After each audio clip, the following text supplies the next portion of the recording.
उपराष्ट्रपति सीपी राधाकृष्णन होरें आख्या जे सार्वजनिक वित्त मामले च भारत ते सीएजी ने जवाबदेही ते पारदर्शिता च बनाई रखा है अपनी परंपराएं गी। अज मनाया जा करदा है राष्ट्रीय प्रेस दिवस। सूचना प्रसारण मंत्री अश्विनी वैष्णव होरें आख्या जे लोकपाल च प्रेस दी भूमिका बड़ी महत्वपूर्ण।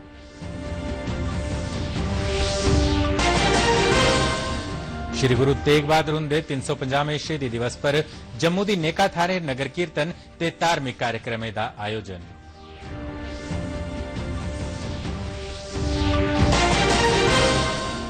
ते जम्मू म्युनिसिपल कॉरपोरेशन आस्सेआ अपने अधिकार क्षेत्र तहत पानी दे स्रोतें गी परतियै बहाल करने लई शुरू कीती गई एक व्यापक मुहिम।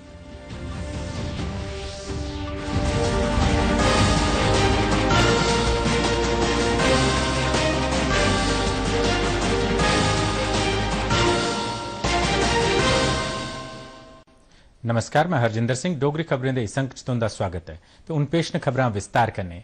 उपराष्ट्रपति सीपी राधाकृष्णन होरें अज्ज आख्या जे सार्वजनिक वित्तीय प्रणाली च जवाबदेही ते पारदर्शिता दे उच्चे म्यार गी कायम रखने च भारत दे कंट्रोलर एंड ऑडिटर जनरल दी भूमिका बड़ी महत्वपूर्ण है। उपराष्ट्रपति होरें नमीं दिल्ली च ऑडिट दिवस समारोह 2025 गी संबोधित करारदे हे। उनें दस्सेआ जे सीएजी सार्वजनिक खजाने दा रखवाला है ते सीएजी आस्सेआ कीते जाने आह्ले ऑडिट दी निरपक्खता ते सच्चाई कन्नै सरकारी तंत्र दी ईमानदारी कायम हुंदी है। उपराष्ट्रपति होरें आख्या जे विकसित भारत 2047 दे लक्ष्य गी हासल करने च सीएजी दी भूमिका बड़ी कारी दी होग कि जे एदे कन्नै प्रशासन च पारदर्शिता ते वित्तीय अनुशासन गी मजबूत कीता जाई सकोग। उपराष्ट्रपति होरें इस मौके पर एशिया दे उच्चे ऑडिट संस्थानें दे संगठन दी अध्यक्षता भारत दे सीएजी आस्सेआ कीते जाने गी भी उजागर कीता ते भारत दी विश्व स्तर पर नेतृत्व दी भूमिका च उभरने च इसी एक सबूत दस्सेआ। Staff from over 125 offices all around the country plays a vital role in auditing union and state governments, public sector enterprises and autonomous bodies, and in compiling state accounts. As we march towards being a Viksit Bharat at 2047, CAG will remain a key partner in ensuring physical discipline and transparency for effective governance. अज राष्ट्रीय press दिवस मनाया जा करदा है। हर बरे 16 नवंबर ए दिन मुक्त ते जिम्मेदार प्रेस की भूमिका की मजबूत करने आस्ते मनाया जाता है। अज दे दिन भारतीय प्रेस कौंसल की स्थापना 1966 च की गई ही।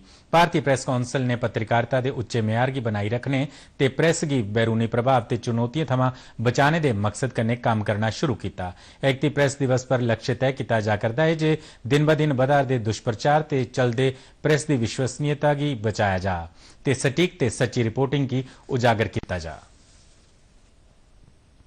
केंद्रीय सूचना ते प्रसारण मंत्री अश्विनी वैष्णव ते राज्य मंत्री डॉक्टर एल मुरुगन होरें अज नवी दिल्ली च राष्ट्रीय प्रेस दिवस 2025 समारोह च हिस्सा लैता।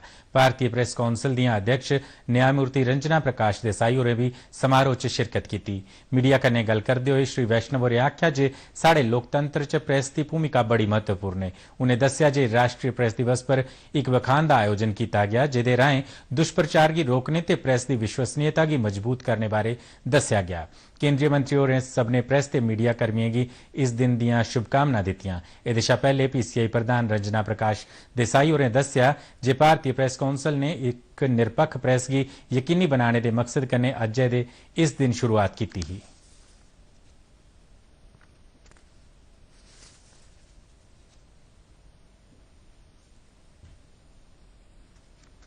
सबसे पहले नेशनल प्रेस डे पर कंप्लीट प्रेस एंड मीडिया के जगत में जितने भी काम करने वाले हैं, जितने भी लोग जुड़े हुए हैं, उन सबको मैं बहुत बहुत हार्दिक अभिनंदन करता हूं, बधाई देता हूं। प्रेस का जो रोल है हमारे डेमोक्रेसी में बहुत ही महत्वपूर्ण रोल है। इसीलिए आज नेशनल प्रेस डे पे मिस इन्फॉर्मेशन को कैसे काउंटर करें, प्रेस की क्रेडिबिलिटी को कैसे स्ट्रेंथन करें, उस थीम पे व्याख्यान रखा गया था। केंद्रीय गृह मंत्री अमित शाह कल हरियाणा के फरीदाबाद च उत्तरी अंचल परिषद की 32वीं बैठक की अध्यक्षता करगन। इस बैठक च केंद्र सरकार के वरिष्ठ अधिकारियों, उत्तरी क्षेत्र बनाने वाले राज्यों ते केंद्र शासित प्रदेशों हरियाणा, हिमाचल प्रदेश, पंजाब, राजस्थान, दिल्ली, जम्मू कश्मीर, लद्दाख ते चंडीगढ़ के वरिष्ठ अधिकारियों की हिस्सेदारी होग। इस बैठक का आयोजन गृह मंत्रालय के अंतर राज्य परिषद सचिवालय आस्या किया जा रहा है। इहदे च हरियाणा सरकार इस कार्यक्रम की मेजबानी करा रही है। जोनल काउंसलें च क्षेत्रीय ते राष्ट्रीय मुद्दों पर चर्चा की जाती है, जिंदे च महिलाएं ते बच्चें खिलाफ यौन अपराधें कन्नै जुड़े दे मामले की तेजी कन्नै जांच ते निपटारा भी शामिल है। गोवा के मुख्यमंत्री डॉक्टर प्रमोद सावंत ते केंद्रीय सूचना ते प्रसारण राज्य मंत्री डॉक्टर एल मुरुगन होरें कल पणजी च 56वें अंतर्राष्ट्रीय भारतीय फिल्म महोत्सव बारे दस्सिया। श्री सावंत होरें आख्या जे इकती पणजी च बक्ख-बक्ख थारें फिल्में की स्क्रीनिंग की जाग।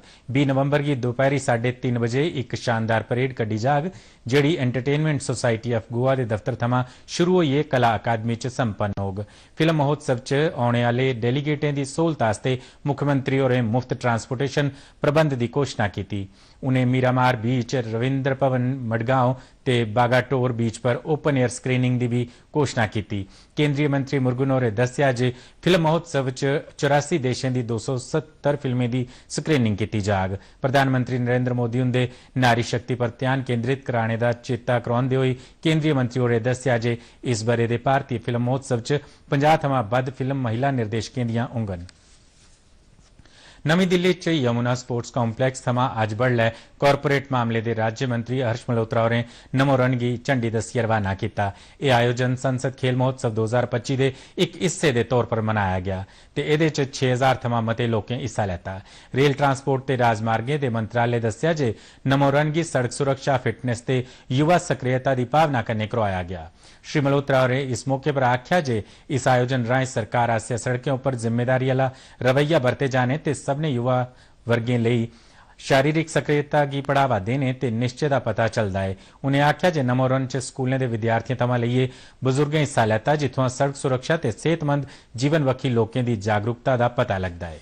जो कि भारतीय ट्रेडिशन के खेल हैं, आज नमो रन हमने अपने क्षेत्रवासियों के लिए और स्कूल के बच्चों के लिए रखी है, जिसका थीम रोड सेफ्टी भी है, फिट इंडिया भी है।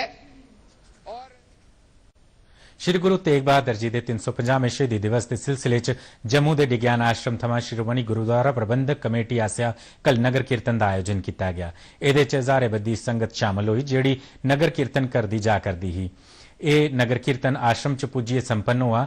अज बडले एक कीर्तन दरबार का आयोजन किया गया, जिहदे च रागियों शब्द कीर्तन पेश किया।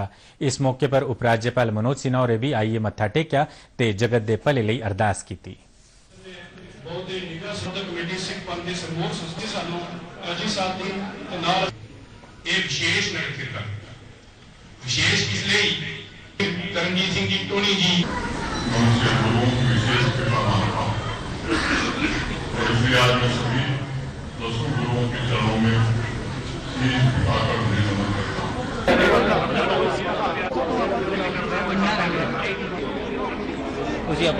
ही 350 साल जी गुरु महाराज तेग बहादुर पातशाह की शहादत ਨੂੰ ਸਮਰਪਿਤ ਹੋ ਕੇ ਅੱਜ ਜਿਹੜਾ ਵਿਸ਼ਾਲ ਨਗਰ ਕੀਰਤਨ ਤੁਸੀਂ ਦੇਖ ਰਹੇ ਹੋ ਗੁਰਦੁਆਰਾ ਡਿਗਿਆਨ ਆਸ਼ਰਮ ਤੋਂ ਚੱਲ ਰਿਹਾ ਹੈ। ਇਹ ਜਿਹੜਾ ਮਹਾਨ ਨਗਰ ਕੀਰਤਨ ਹੈ ਕੱਲ ਕਸ਼ਮੀਰ ਦੀ ਧਰਤੀ ਮਟਨ ਸਾਹਿਬ ਤੋਂ ਸਟਾਰਟ ਹੋ ਕੇ ਕੱਲ ਸ਼ਾਮ ਇੱਥੇ ਪਹੁੰਚੇ ਸਨ ਤੇ ਅੱਜ ਇੱਥੋਂ ਰਵਾਨਾ ਹੋ ਕੇ ਗੁਰਦੁਆਰਾ ਬਾਠ ਸਾਹਿਬ ਵੱਲ ਜਾ ਰਹੇ ਨੇ ਤੇ ਅਨੰਦਪੁਰ ਸਾਹਿਬ ਪਹੁੰਚਣਗੇ। ਇਹ ਸ਼ਹਾਦਤ ਤੁਸੀਂ ਸਾਰੇ ਹੀ ਜਾਣਦੇ ਹੋ ਕਿ ਮਟਨ ਦੀ ਧਰਤੀ ਦੇ ਨਾਲ ਸੰਬੰਧ ਇਸ ਕਰਕੇ ਰੱਖਦੀ ਸੀ ਕਿਉਂਕਿ ਪੰਡਤ ਕਿਰਪਾ ਰਾਮ ਉਸ ਟਾਈਮ ਦੇ ਕਸ਼ਮੀਰੀ ਪੰਡਤਾਂ ਦੀ ਪੁਕਾਰ ਲੈ ਕੇ ਗੁਰੂ ਮਹਾਰਾਜ ਪਾਸ ਪਹੁੰਚੇ ਸਨ ਕਿ ਸਾਨੂੰ ਧਰਮ ਪਰਿਵਰਤਨ ਤੇ ਮਜਬੂਰ ਕੀਤਾ ਜਾ ਰਿਹਾ ਤੇ ਤੁਸੀਂ ਕੁਝ ਮਿਹਰਬਾਨੀ ਕਰੋ ਸਾਡੇ ਤੇ ਤਾਂ ਜੋ ਅਸੀਂ ਆਪਣਾ ਧਰਮ ਬਚਾ ਸਕੀਏ। ਅੱਜ ਉਸੇ ਹੀ ਸ਼ਹਾਦਤ ਨੂੰ ਸਮਰਪਿਤ 350 ਸਾਲਾ ਸ਼ਤਾਬਦੀ ਜਿਹੜੀ ਅਸੀਂ ਸ਼ਹਾਦਤ ਦੀ ਮਨਾ ਰਹੇ ਹਾਂ ਔਰ ਫਖਰ ਮਹਿਸੂਸ। केंद्रीय गृह मंत्री अमित शाह ने स्वतंत्रता सेनानी करतार सिंह सराभा की पुण्यतिथि पर श्रद्धांजलि भेंट की। एक सोशल मीडिया पोस्ट च उन्हें दस्सिया जे करतार सिंह सराभा होरें अपना जीवन भारत की स्वतंत्रता लई समर्पित किया।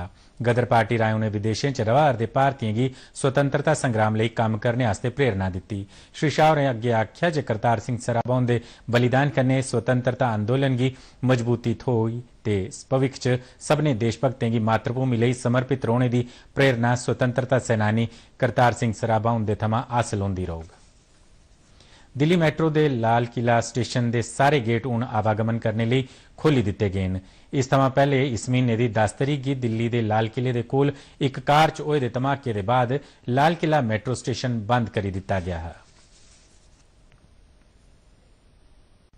सरहदी सैलसफा की बढ़ाने लिए एक बड़ी गेंद के तौर पर सिक्किम सरकार ने ऐलान किया है जो इस बरे 15 दिसंबर तोड़ी डोकलाम ते चोलां दे रणनीतिक तौर पर संवेदनशील थारें की सैलानी लिए खोली दिता जाग। इस फैसले कन्ने पहली बारी नागरिकें की इन्ने उच्चे सुरक्षा वाले सरहदी क्षेत्रें च जाने की खुल दी जाग।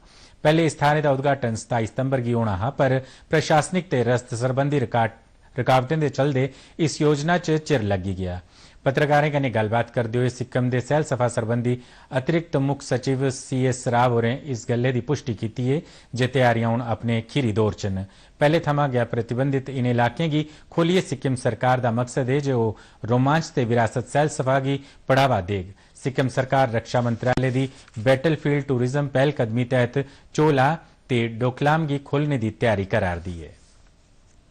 सुरक्षा बलें कल राजौरी जिले च एक IED बरामद की ते मगरा नियंत्रित विस्फोट च इसी नष्ट करी दिता। जिले के थाना मंडी उपर मंडल के अपर बगाई ग्रां च होए दे एक धमाके च एक घरे की आंशिक नुकसान पुज्जा। अधिकारियों मुजब सुरक्षा गश्ती दल की घरै दे कोल IED लभी ते बम निपटान दस्ते की सद्या जिन्हें नियंत्रित धमाका करने का फैसला किया। जम्मू म्यूनिसिपल कॉरपोरेशन आस्या अपने अधिकार क्षेत्र तहत मौजूद सबने पानी के स्रोतों की परतिए बहाल करने लिए एक व्यापक मुहिम शुरू की गई है। शहर के नेका इलाके च तलाऽ खूह ते पानी के दूए पारंपरिक स्रोतों की शहरीकरण च वाधा होने कारण बल्ले बल्ले खत्म होंदे जा करदे न। कॉरपोरेशन की तरफा चलाए जाने वाली एक मुहिम दौरान लोगों की पानी के संरक्षण बारे भी जागरूक बनाया जाग। इस सिलसिले च म्यूनिसिपल कॉरपोरेशन के वार्ड नंबर 75 के दुर्गोचक ते संग्रामपुर च एक ऐतिहासिक तलाऽ के रख रखाव ते ओदे नवे सिरे निर्माण करने लिए नींह पत्थर रखा गया। नींह पत्थर रखने की रस्म JMC के कमिश्नर डॉ देवांश यादव होरें अदा की। इस तलाऽ के पुराने रूप की परतिए बहाल करने पर 23,36,000 रुपये खर्च किए जांगन। इहदे तहत तलाऽ की साफ सफाई के अलावा चार दुआरी ते चबक्खे सैर करने लिए एक पगडंडी का निर्माण भी किया जाग। इहदे अलावा बूटे लाइए इहदे वातावरण की सैला बनाने का काम भी इहदे शामिल है। काफी सारे अभी भी गांव के ऐसे इलाके हैं जो नगर निगम का हिस्सा तो है लेकिन स्मार्ट सिटी के विजन से दूर है।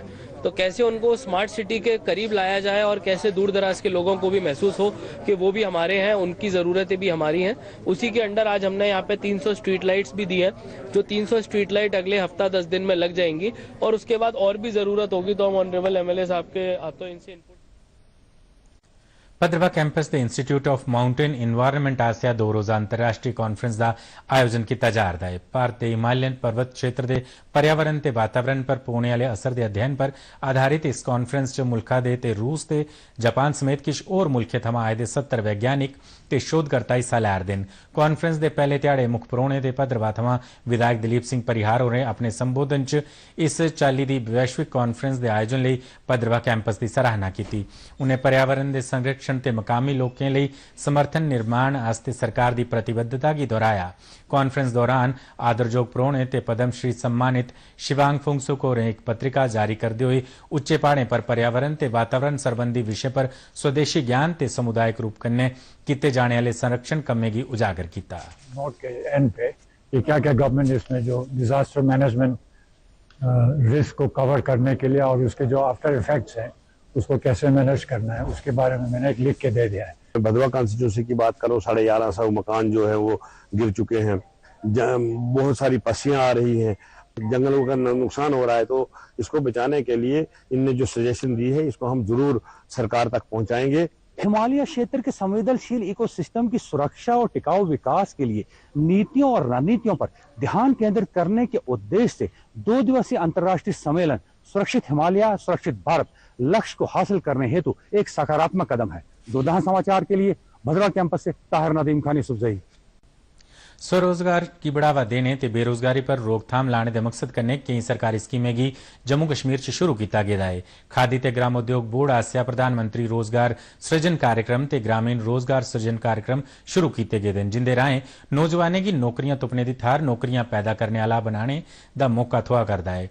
कई बेरोजगार नौजवान इन्हें 2 स्कीमें का फायदा लिए अपना कारोबार शुरू किया है। अल्ताफ हुसैन इहदी जाग दी मिसाल ने उधमपुर जिले के झाखड़ ग्रां के पढ़े लिखे दे नौजवान अल्ताफ हुसैन ने REGP तहत एक डेयरी का यूनिट लाया। उन्हें वो दुध पनीर ते देही का कारोबार करार देन। उन्हें अपने इलाके के नौजवानों की अपील की है जे सरकारी स्कीमें थमां फायदा लईए अपने यूनिट लान। डोगरी खबरें दे इस अंक च इन्ना गै। दिओ इजाजत। नमस्कार।